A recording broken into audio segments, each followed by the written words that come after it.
우리가요 6.25를 겪은 지가 지금 이 5년 이렇게 돼 가고 있죠. 이러다 보니까 그간에 이 전쟁이 있고 또 휴전이 되고 그리고 항상 긴장 상태가 되고 이러면서 도심의 곳곳이나 꼭 과거에는 도심이 아니었는데 바뀌었는데 도시가 확장되다 보니까 이제 이 군부대들이 도시의 영역이나 이제 생활 거주지의 영역에 많이 있습니다.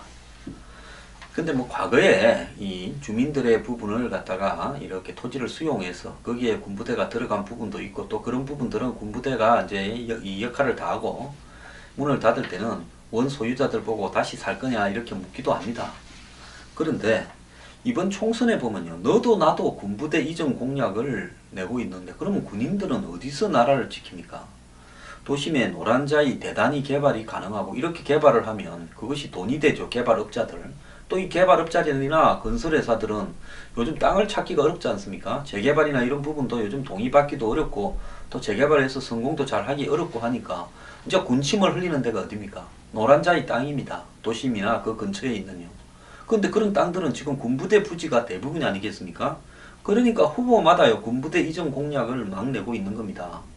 그러니까 안보 기능에 대한 어떤 필요성 그리고 대체 부지 이런 재원 그 돈은 또 어떻게 할 거냐 이런 건 없이 전형적으로 파퓰리즘 공약을 내고 있는데요. 한때 베트남, 캄보디아 또 요즘 버마 이런 동남아시아에요.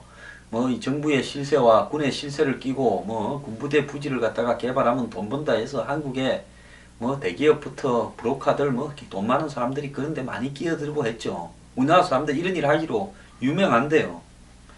그래서 지금 전국의 군부대가 4.13 총선에 먹잇감이 되고 있다. 저마다 선거구 안에 있는 군부대를 옮기고 그 자리에 개발 사업을 하겠다. 지역 주민 여러분 제발 정신 좀 차리시고요. 무슨 개발 사업 하겠다는 후보부터 안 뽑는 걸로 하게 되면 적어도 국가 예산이라도 아낄 수 있다는 것이 제 생각입니다. 그냥 부패나 좀 바로잡고요. 자기가 가면 이런 어떤 법을 통과시키고 이러겠다 이래야지. 지역을 개발하겠다. 지역 개발해가지고요. 중산층이나 서민 빈곤층 여러분들이 그 개발의 혜택을 본 적이 있습니까? 도로 내고요. 터널 내고 다리 내고 무슨 톨게이트 내고 해봤자요. 그거 다 국민 세금입니다. 솔직히 말하면 오늘날 선거판이 이런 공약판 무책임한 돈에서 국가 예산판 틀어먹는 판이 된 이유도요. 유권자들이 그렇게 해가지고 자기 집 땅 옆으로 아파트 옆으로 길이 나고 도로가 나고 톨게이트가 생기고 다리가 생기고 이래 되면 우리도 땅값 좀 올라서 집값 좀 올라서 돈 좀 벌자 이런 심리가 있었기 때문에 후보들이 그런 공약을 했습니다. 누가 더 선거판을 배려놨는가로 봤을 때는 후보자와 유권자가 둘 다 똑같다고 봅니다. 솔직히 오늘날의 이 대중 민주주의가 저질러 가는 부분에는 유권자들의 수준이 저질인 부분도 반드시 있다는 겁니다. 정말 유권자들도 반성 많이 해야 됩니다. 자, 이제 군부대까지 틀어서 돈 벌겠다고 하는데요. 군부대 옆에 있는 유권자들은 돈 벌겠죠. 왜? 군부대가 빠져나가고 그 자리가 싹 새로 재개발되면 주변도 땅값 올라가지 않겠습니까? 집값 올라가고요. 그래도 그러는 거 아닙니다. 자, 도시의 정상적인 성장을 저해하고 그 자체가 도시에 둘러싸여 안보 기능의 제약을 받는 군부대라면 이전하는 것이 마땅하겠죠. 하지만은 이 후보자로서 도시의 대규모 개발 사업을 약속할 수 있는 유일한 수단이 군부대 이전밖에 없는 상황에서 무리한 공약들을 하고 있다는 게 문제입니다. 자, 각 지역의 안보를 책임지고 있는 군부대를 옮기는 일이 정치적 이해만으로 되어서야 되겠습니까? 안보 기능상의 필요성, 여론 수렴, 정부 부처 또는 자치단체 간 협의, 재원 확보 등 선행해야 될 일이 한두 개가 아니지 않겠습니까? 울산 남구 갑 후보 3명은 최근 방송 토론에서 옥동에 있는 군부대 이전을 놓고 이렇게 다퉜다는데요. 자, 현역 의원인 새누리당 후보는 그동안 한 일이 없다. 국회의원이 되면 군부대 이전하겠다 했다가 그리고 그 자리에 법조 문화타운과 주상복합단지를 조성하겠다 했다가 이것을 안 지키고 있는 거 아니냐. 이러고 또 그 여당 후보는 40년간 닭보 상태지만은 부지 소유주인 국방부와 산림청의 협의를 끌어내서 실마리가 풀리고 있다 이러고 있고, 더불어민주당 후보는 법조 문화타운 조성과 시립도서관을 건설하겠다. 그 자리에 아직 나가지도 않은 군부대에 이런 짓을 하고 있습니다. 도시마다 지금 이 동시다발이래요. 광주 광산에서도요, 국민의당의 현역 의원은 광주 군공항 이전 사업을 추진하겠다. 더민주 후보도 군공항 소음 피해 보상과 이전에 정치권이 한 목소리를 내야 된다. 대구 무소속 3인방도요, 합동 공약에 동구에 자리 잡은 K2 공군기지 이전에 힘을 모으겠다 했습니다. 크기에 뭐 이성천이라고 나선 그 양반도 K2 공 비행장 이전이 지지부진하다고 해결책을 마련해야 되겠다 했답니다. 이거 정말 웃기는 거예요. 대구에 공군 비행장이 있는 부분에 대한 필요성은요, 왜 있겠습니까? 북한하고 싸울 때 전방에만 공군 비행장이 다 있어서는 안 되고 후방 지역에도 하나가 있어서 배후에서 백업하는 부분이 필요하기 때문에 대구쯤에 하나 있지 않겠습니까? 그래서 사드도 그것 때문에 거기 가야 되니 많이 하는 거 아닙니까? 그러면 그 중요성이 매우 심각하다는 거 아니겠습니까? 자, K2 이전은 유승민 의원이 이야기합니다. 새누리당 대구시당이 내건 5대 핵심 공약에도 포함되어 있고 2007년 이명박 전 대통령이 2012년 박근혜 대통령이 한 공약이고, 지금 유승민 자기도 10년간 이렇게 이전시키려고 노력해왔다 이런다는 겁니다. 현재 군공항 이전 특별법이 제정되어서 국방부 공군 대구시가 K2 공군기지 이전 절차를 밟고 있는 중이다 이렇게 이야기를 하고 있습니다. 부산 해운대 갑에 출마하는 여야 후보들은 육군 53사단을 이전해야 된다 이래 이야기를 합니다. 제가 그 안에 있는 탄약 사령부 출신입니다. 자, 이렇게요, 수원에서도 지금 세류동 일대 군공항 부지 활용에 대해서 공약이 나오고 있고 이러는데요, 후보마다 왜 그러면 이렇게 목을 매냐. 군부지 이전에 도시에서 대규모 개발이 가능한 유일한 땅이라는 거고요.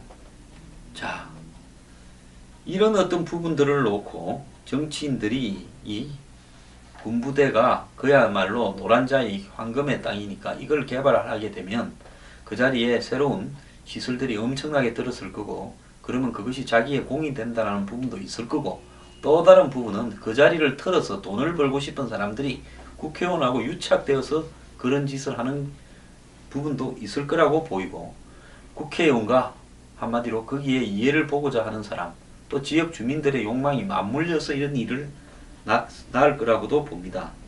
자, 그런데 울산 군부대 같은 경우는 부지 소유권이 국방부 13%, 산림청 87%로 이렇게 양분되어 있어 이 두 기관이 협의를 하기가 상당히 시간이 오래 걸릴 거라는 거고요.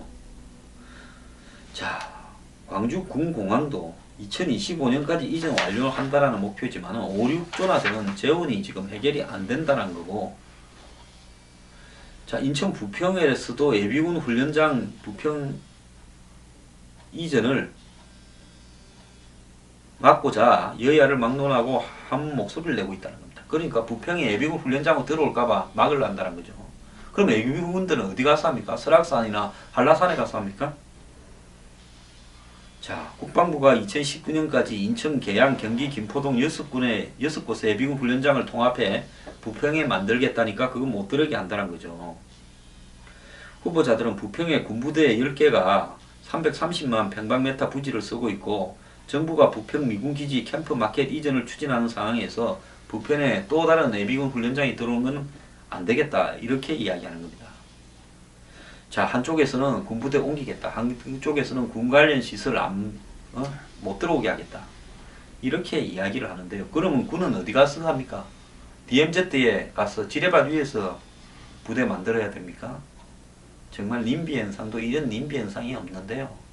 이 나라는 진짜 분단 국가인지 묻고 싶습니다. 뉴스 브리핑은 인터넷 방송을 통하여 한국 사회의 변화와 개혁, 사회 정의, 부패 척결을 추구하기 위한 국민 운동으로서 하고 있습니다.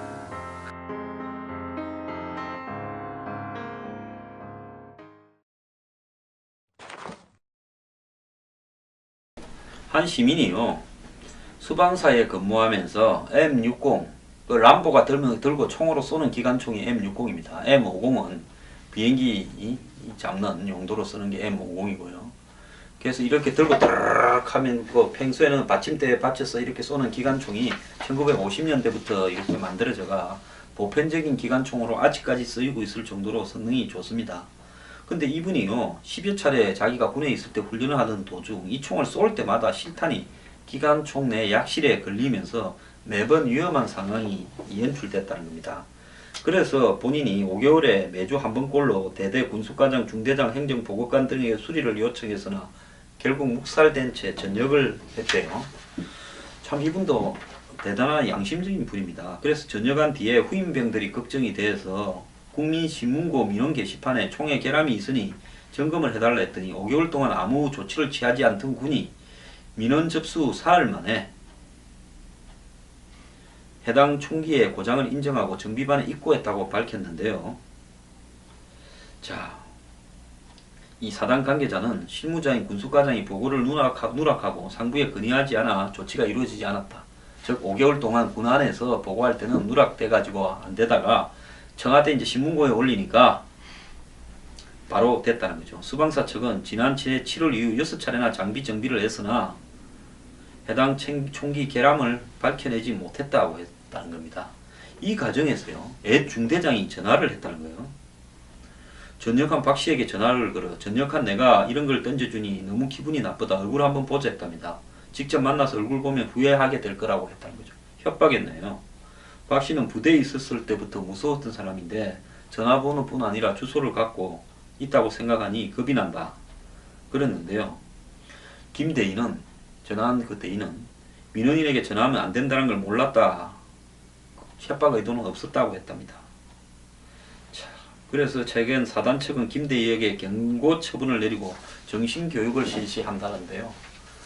제가 군부대에 있을 때 군수과에 장비계를 했습니다.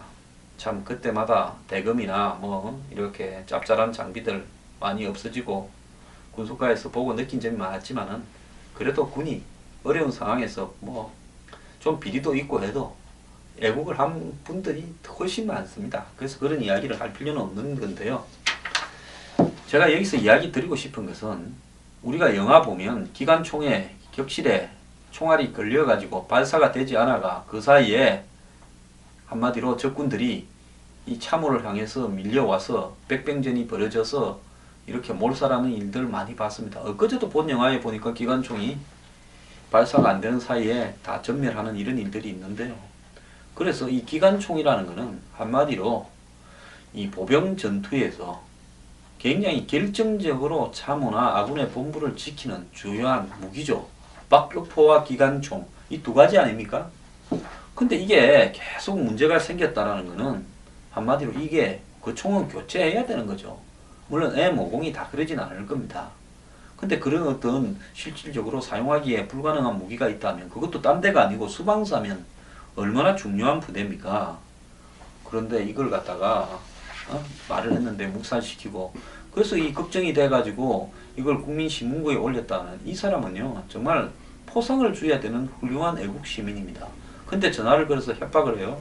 근데 그 협박한 대의한테는 또 정신교육만 시켜요. 대한민국 군대 참 썩어 빠졌습니다. 자, 뭐 요즘 뭡니까? 무슨 후예, 태양의 후예 해가지고 거기 보면 뭐 특임대대, 뭐 수방사 특임대나 뭐 특전사의 그런 특수부대를 갖다가 이렇게 예상케 하는 부대원들이 연애도 하고 애국심도 발휘하는 과정이 멋지게 나와서 세계적으로 인기를 끌고 있니 어쩌니 하는데요. 실제는 굉장히 서글픈 일이 많습니다. 그건 드라마나 나오는 이야기입니다. 멋있는 건요. 30년 된 구식 소총을 그대로 쓰라는 특전사. 이게 뭔 말입니까? 특전사 요원들이 30년 된 이 소총을 쓰고 있고 그 다음에 전투력을 높이기 위해서 외국산 조준경 등을 개인적으로 마련해서 아마 사비로 산다는 겁니다. 쓰고 있다는 겁니다. 근데 육군은 저급 저질 제품 차단, 위화감 조성 등을 이유로 이거 개인적으로 사가지고 쓰는 거는 또 못 사게 한대요. 그러면 제대로 된 장비를 주든지 주지를 않고는 또 개인적으로 사가 쓰는 건 또 못 사 쓰게 하면 어쩌란 이야기입니까? 특전사는 특수 임무하는 부대일 거라는 거는 다 알고요. 한국 최정예 부대 아닙니까? 그런데 특전사가 쓰는 송이 81년에 제작된 K1A 소총이고 어깨에 총을 받치는 데 쓰는 개머리판의 길이 조절이 가능하고 총 길이가 짧아서 휴대가 편하다는 장점이 있으나 이 K1A 소총도 그 이후에 계속 개발돼가 뭐 지금 뭐 국산 명품 소총이니 어쩌니 하는 거 뭐 맨날 그 방산 자랑하면서요. 아직도 이게 대부분 쓰고 있다는 겁니다. 근데 30년이 넘은 구형 모델이란 거죠. 군 당국의 소총 계획이 없자 수년 전부터 특전사 요원 일부는 조준을 쉽게 해주는 광학식 조준경과 이를 쉽게 탈부착할 수 있는 레일, 총구 불꽃을 가리는 소염기, 총소리를 줄이는 소음기 등을 자기 돈으로 사서 소총에 부착해서 사용했다는 겁니다. 불법 개조하고 있다는 거죠. 자, 특전사 지휘관은 전투력을 높이기 위해서 눈 감아줬다는 거죠. 드라마에서 보면요. 헬기가 대위 한 명 태우려고 뭡니까? 연애하는 현장까지 오는데 실제로는 총도요. 총에 관련되는 어떤 부품들을 제대로 공급해주지 않고 30년의 전 구형을 쓰게 하고 있다는 겁니다. 이외에도 야간 투시 장비, 방탄헬멧, 방탄복, 방탄판 등을 직접 사서 쓰는 경우가 적지 않다는 거죠. 특전사 출신 한 예비역 중사는 특전사 대원들은 2011년 보고받은 방탄복이 일반 탄환에 그대로 뚫린 사건 등으로 군 보고품에 대한 불신이 크다. 그래서 국산 방탄복을 입어도 안에는 미제 방탄판을 넣어서 쓴다. 참 나라 꼬라지 잘 돌아갑니다. 30조 방위비 쓰는 나라였어요. 그러자 작년 중반쯤 육군과 특전사는 논의 끝에 특전사 대원들을 대상으로 배낭 모자를 제외한 대부분의 사제 장비 착용을 금지했다는 겁니다. 그래서 병사 간의 위화감을 막겠다는 건데요. 많게는 특전사 요인 한 명이 800에서 1000만원 어치의 고가 장비를 구매해서 개인적으로 쓰고 있다는 겁니다. 자, 생활 수준이 높지도 않고 월급도 많지도 않은 이런 분들이 사제 장비를 써서 참 이렇게 고생을 하는데 여기에 대해서 사격 등에서 좋은 성적을 사제 장비로 거두면 위화감이 조성된다면서 못 쓰게 하겠다는 겁니다. 그런데 여기에 대해서 특전사 대원들은 반발을 하고 있대요. 사제 장비는 미 특수부대가 사용하고 있는 게 대부분으로 저질 저거품도 아니다. 그래서 대원들끼리 장비가 차이 나면 국가가 장비가 떨어지는 사람한테 보존해주고 사비로 쓴 사람은 그걸 매가줘야지요. 그런데 성능이 좋은 걸 쓰는 사비로 만들어서 쓰는 사람들을 오히려 못 쓰게 만들면서 저질화를 시키고 있다는 것이 말이 되고 있습니까? 오래전부터 장비 보강을 해준다면서 약속을 안 지켰다. 이렇게 요원들은 이야기를 하고 있습니다. 그래서 대테레 특수부대, 영화에 많이 나오고 드라마에 많이 나오는 이런 부대는 특전사지만 소총 탄약 전술 장비도 따로 구입한다. 그 일반 특전사는요, 또 그것보다 훨씬 떨어지는 걸 쓰고 산다는 거죠. 그래서 특전사령부는 자, 이렇게 불만들이 커지자 작년 10월까지 구매한 사제품은 써도 된다 이러면서 인사고과에 반영하는 각종 이 사격이라든지 이런 전술훈련에 있어서는 이런 걸 쓰면 안 된다. 그러니까 병들이 실전 따로 훈련 따로 하란 말이냐고 합니다. 참 대한민국 군 현실이 기가 찹니다.